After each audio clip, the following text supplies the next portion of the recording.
সুপ্রিয় শিক্ষার্থী, আজকে আমাদের আলোচ্য বিষয় হচ্ছে কানেক্টর। তো কানেক্টর আসলে পর্যায়ক্রমে আমাদের নবম এবং দশম শ্রেণী, এসএসসি এবং ইন্টারমিডিয়েট, এসএসসির জন্য আমাদের কানেক্টর একটি গুরুত্বপূর্ণ একটি টপিক। কানেক্টর আসলে কনজাংশনের সাথে তুলনা করা হয়। কানেক্টর অর্থ হলো যোজক। এখন আমরা স্ক্রিনে দেখতেছি, এখানে লেখা আছে যে সেন্টেন্স কানেক্টর। সেন্টেন্স কানেক্টরের কাজটা আসলে কি বলি আমরা দেখি, যে পূর্বের ওয়ার্ডের সাথে পূর্বের সেন্টেন্সের সাথে পরের সেন্টেন্সের সম্পর্ক স্থাপন করার কাজই হলো কানেক্টরের কাজ। তো কানেক্টর আমাদের 9, 10 এবং দশম শ্রেণীর জন্য আছে, এসএসসি লেভেল যারা আছো, আর ইন্টারমিডিয়েটের জন্য দরকার। তো আমরা এখন সরাসরি টপিকে চলে যাব। দেখো আমাদের স্ক্রিনে এই কানেক্টর কাকে বলা হয় বা সেন্টেন্স লিঙ্কার কাকে বলা হয় এটি দেওয়া আছে। তো তারপর আমরা দেখব কিভাবে আমরা সরাসরি হলো ডেফিনেশনে চলে যাচ্ছি। তো ডেফিনেশন আছে যেটাকে বলা সংজ্ঞা, পূর্বের বাক্যের সাথে পরের বাক্যের সম্পর্ক স্থাপন করাই হলো সেন্টেন্স কানেক্টর বলে বা তার মূল লক্ষ্য। তো দুটি সেন্টেন্সের মাঝে যে সম্পর্ক স্থাপন করে সেটাকে বলা হয় সেন্টেন্স কানেক্টর। আচ্ছা, আমরা এখানে একটা উদাহরণ দেখব, সেটা হলো হি ওয়াজ ইটিং রাইস। শূন্যস্থান, ধরো এটা শূন্যস্থান।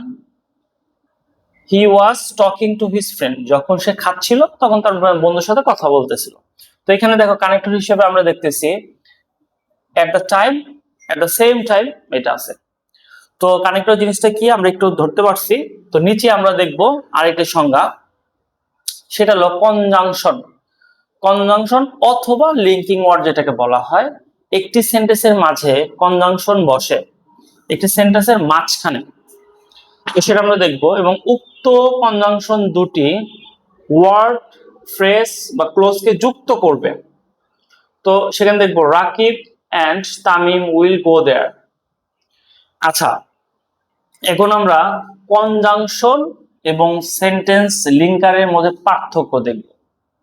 সেটা হলো, দেখো যে কনজাংশন এবং সেন্টেন্স লিঙ্কারের মধ্যে পার্থক্য হচ্ছে কনজাংশন যুক্ত করে একটি বাক্যের মধ্যে দুটি ওয়ার্ড, ফ্রেজ, ক্লোজকে, আর সেন্টেন্স লিঙ্কার হলো ফুল স্টপকে যুক্ত করে আলাদাভাবে অন্য বাক্যকে। আচ্ছা, নিচে আমরা কিছু রুলস দেখব। নিচে রুলস নাম্বার আমাদের স্ক্রিনে আমরা দেখতেছি যে রুলস 1, 2 এবং 3। এখন আমরা দেখব কোনো কিছু বর্ণনা যদি বোঝায় সেখানে আমরা কি কি ব্যবহার করতে পারি। যদি বর্ণনা বোঝায় তাহলে firstly, at first, first of all, secondly, thirdly, fourthly, finally, lastly বোঝাবে। আমি আবার বলতেছি, বর্ণনা যদি কিছু বোঝায় সেখানে এগুলো বোঝো, ফার্স্টলি, সেকেন্ডলি, থার্ডলি, ফাইনালি, এগুলো বসবে। তো আমরা এখানে কিছু উদাহরণও পাবো, যেমন ধরো there are 3 reasons for my resignation. I am dissatisfied with my salary. তো এটা একটা বর্ণনা টাইপের, তো সেখানে তুমি ফার্স্টলি দিতে পারো। আচ্ছা, নিচের গুলো আমি উদাহরণ বলবো না, কারণ ভিডিওটা অনেক বড় হয়ে যাবে, তো তোমরা স্ক্রিনে দেখে নিও। তো আমি এখন দ্বিতীয় রুলসে চলে যাচ্ছি, রুলস নাম্বার 2। সেটা হলো বাড়তি বা অতিরিক্ত যদি তথ্য বোঝায়, নিচে আমরা কতিপয় রুলস গুলো দেখতে পারবো। যদি বাড়তি বা অতিরিক্ত কিছু বোঝায় সেখানে আমরা রুলস নাম্বার 2 ব্যবহার করব। সেই রুলস নাম্বার 2 হচ্ছে, দেখো, besides, furthermore, apart from this, particularly, specially, moreover, notably, এগুলো আমরা ব্যবহার করতে পারি। যদি অতিরিক্ত ইনফরমেশন, অতিরিক্ত তথ্য চাই, তাহলে আমরা রুলস নাম্বার 2 ব্যবহার করব। আমি আবার বলতেছি, অতিরিক্ত এক্সট্রা যদি তথ্য বহন করে সেখানে এই 6টা রুলস বসবে। সাথে স্ল্যাশ দেওয়া কিছু আছে, দেখো। ফর এক্সাম্পল আমরা একটু উদাহরণ দেখব, সেটা হচ্ছে he is a good player. তো কোশ্চেন তো এখানে তো শূন্যস্থান থাকবে, তো he is a good player শূন্যস্থান he is a good artist. তো দেখো সে একটা গুড প্লেয়ারও আবার আর্টিস্টও, একটা অতিরিক্ত তথ্য না, সেখানে আমরা মোর এবার ব্যবহার করতে পারি। তো আশা করি স্টুডেন্ট তোমরা এটা বুঝতে পারছো। তো নিচে রুলস গুলো দেখা আছে, এগুলো তোমরা দেখবা বাসায় প্র্যাকটিস করার জন্য।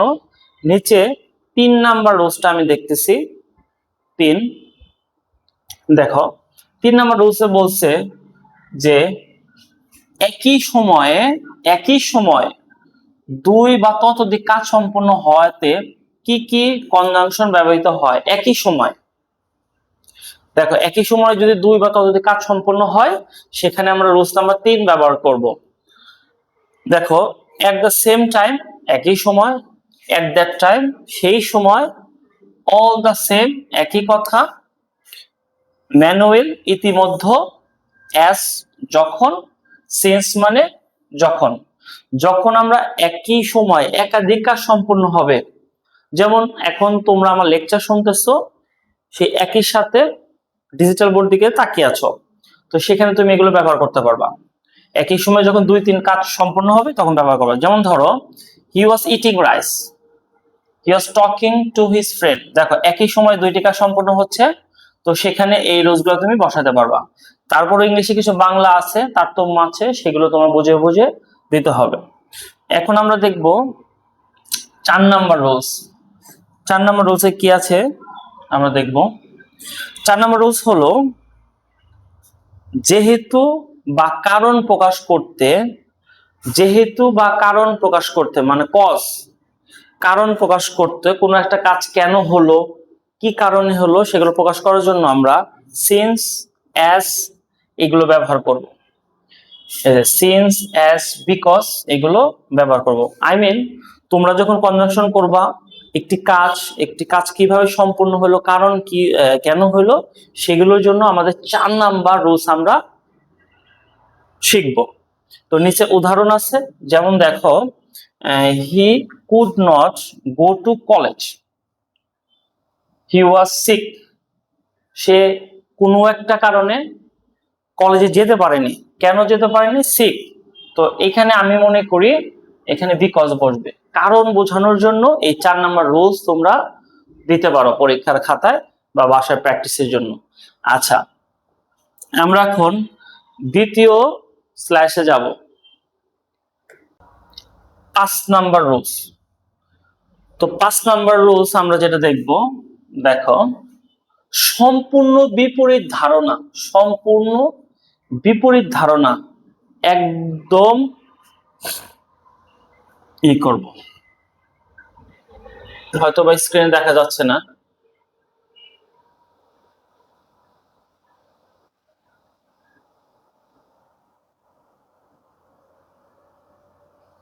ওকে, তো 5 নম্বর রুলস আমরা দেখতেছি সম্পূর্ণ বিপরীত ধারণা প্রকাশ করার জন্য আমরা এই রুলস গুলো ব্যবহার করব। মানে পূর্বের মতবাদের সাথে পরের মতবাদ যদি মিল না থাকে, সেখানে আমরা কি ব্যবহার করব? But, yet, still, otherwise, nevertheless, on the other hand, while, nonetheless, on the contrary, whereas, in contrast। যদি পূর্বের মতবাদের সাথে পরের মতবাদ যদি মিল না থাকে, মানে পূর্বের সেন্টেন্সের সাথে পরের সেন্টেন্স যদি কোনো মিল না থাকে, তাহলে সেখানে আমরা 5 নম্বর রুলস ব্যবহার করতে পারি। ফর এক্সাম্পল ধরো সবচেয়ে সহজ দিয়ে শুরু করি, কোনটা শুরু করা যায়? দেখো he did his best, he failed. দেখো সে আগে বেস্ট কিছু করছে কিন্তু সে ফেল, পূর্বের সাথে কি পরবর্তী সে মিল নাই, তাহলে কি হবে? নেভারদালেস। এখানে আরো উদাহরণ আছে, তোমরা স্ক্রিনে দেখতেছো, যদি না বুঝতে পারো ভিডিওটি পজ করেও তোমরা এগুলো দেখতে পারবা, কারণ সব উদাহরণ বলে বোঝানো যাবে না, ভিডিও অনেক লং হয়ে যাবে।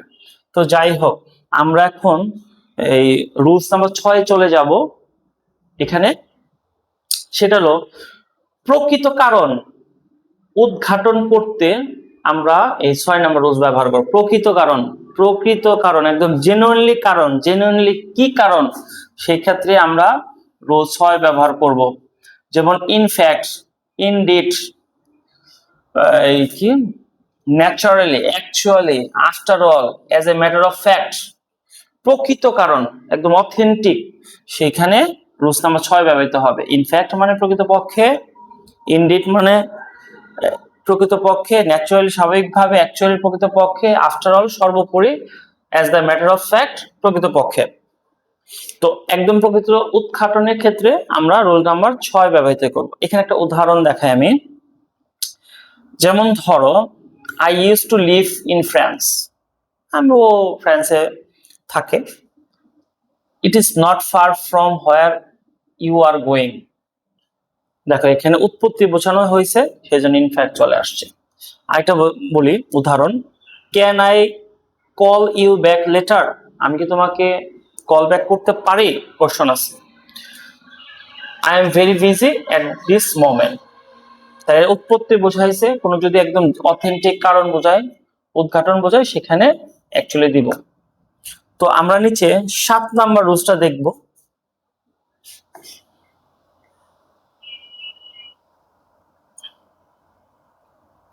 আমরা নিচে 7 নাম্বার রুলসটা দেখতেছি যে 7 নম্বর রুলসে বলা আছে, মাঝে মাঝে হয় এমন ঘটনা বোঝালে, মাঝে মাঝে হয়, প্রতিদিন না, মাঝে মাঝে হয়, তখন আমরা সামটাইম, ইউজুয়ালি ব্যবহার করতে পারি। হঠাৎ হঠাৎ কিছু হচ্ছে এরকম। আমি কিন্তু আগেই বলেছি যে কানেক্টর হলো এই দুইটি সেন্টেন্সের মধ্যে সম্পর্ক স্থাপন করে। ওকে, তো মাঝে মাঝে হয় এমন ঘটনার ক্ষেত্রে সামটাইম বা ইউজুয়ালি তুমি ব্যবহার করতে পারো।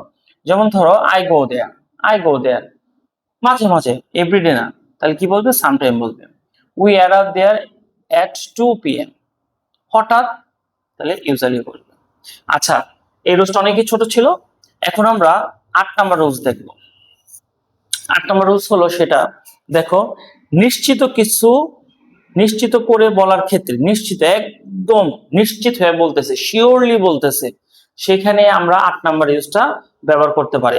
আনডাউটলি, নিঃসন্দেহে, নো ডাউট, কোনো সন্দেহ নেই, মানে একদম নিশ্চিত, শিওর হয়ে আমরা বলি না, অনেক অনেক মুরব্বীরা বলে যে আজকে বৃষ্টি হবে, মেঘ হয়েছে, তো সেইখানে আসলে এগুলো বলবে, একদম শিওরলি তোমার জানতে হবে।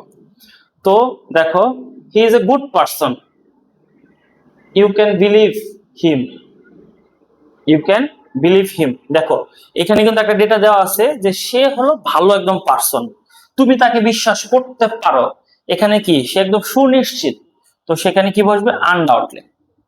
ওকে, তো নিচে আরেকটা জিনিস দেখো, আনডাউটলি আরেকটা দেওয়া আছে, trees bear a great impact on the climate. এটা অবশ্যই আমরা এটা বিলিভ করি যে গাছ আমাদের ক্লাইমেটের জন্য খুবই গুরুত্বপূর্ণ ভূমিকা পালন করে। তো অর্থাৎ এখানে দেখো নিশ্চিত বোঝা যাচ্ছে, তো সেখানে আমরা কি করি, আনডাউটলি ব্যবহার করতে পারি। নিচে আমরা 9 নম্বর রুলস দেখবো, একদম শেষ শেষ 9টি রুলস। দেখো এর মধ্যে 9তম রুলসে আমরা দেখতে পাচ্ছি, তারপরে কি হয়েছিল এরূপ, মানে পরবর্তী যদি কিছু বোঝায়, পরবর্তী, নেক্সট, সেখানে আমরা 9ম রুলস ব্যবহার করতে পারি। সেখানে দেখো পরবর্তী মানে তারপর কি হয়েছিল এরূপ যদি বোঝায়, then, then, after that, at last, after a while. দেখো দেন মানে ততপর, আফটার দ্যাট তারপর, এট লাস্ট সর্বশেষ, আফটার এ ওয়াইল কিছুক্ষণ পরে, এগুলো যদি বোঝায়, মানে এখন হচ্ছে, এখন দেখো খুবই বৃষ্টি হচ্ছে, তো ঠান্ডা পড়তেছে, মানে এরপরে কি হবে, তো দেখো, you have to finish your work, এটা একটা মতবাদ দিয়েছে। You will be able to go home, মানে বলতেছে তুমি যদি এখন কাজ শেষ করতে পারো তুমি বাসায় যেতে পারবা, তাহলে কি তারপরে কি হবে, দেন এই 9ম রুলস তোমরা দিতে পারবা। তো সুপ্রিয় শিক্ষার্থী, আশা করব তোমরা এটা বুঝতে পারছো। যদি না বুঝো, ভিডিওটা পজ করে স্টার্ট করে আবার দেখতে পারো। তো ধন্যবাদ, আজকের জন্য এই পর্যন্ত। আজকে তোমাদের টপিক ছিল কানেক্টর, আই মিন কনজাংশন। ধন্যবাদ।